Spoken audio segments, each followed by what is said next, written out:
Welcome to my channel. आज मैं आपको बताने जा रहा हूँ कि आप अपने कंप्यूटर की वायरस को डिलीट कैसे कर सकते हैं। तो आपने यहाँ पर एक की दबानी है, उस की का नाम है विंडो+R। विंडो आर को जब आप दबाएंगे तो आपके पास इस तरह का इंटरफेस आ जाएगा। तो यहाँ पर आपने लिखना है TEMP टैम्प और ओके कर देना है या इंटर। तो ये देखिए कितनी भी वायरस है वो आपके सामने शो हो रही है। तो आपने इसको कंट्रोल A कर लेना है, हाल सिलेक्शन कर लेनी है, कीबोर्ड से डिलीट का बटन दबा देना है या फिर राइट क्लिक करके यहाँ से डिलीट कर देना है। तो ये स्किप कर दिया, ये दो बची हैं, ये डिलीट नहीं हो सकती। तो यहाँ से ये जो हमने डिलीट की थी ये टोटल वायरस है।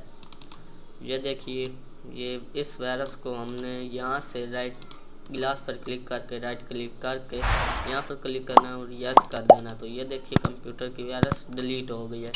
तो यहाँ से आपकी स्पेस भी बढ़ेगी। यहाँ से अगर आपने अभी तक मेरे चैनल को सब्सक्राइब नहीं किया तो सब्सक्राइब कर दें, लाइक नहीं किया तो लाइक कर दें।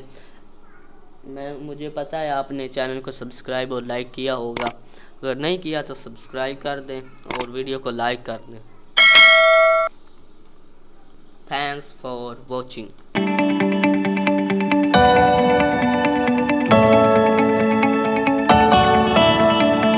Subscribe now.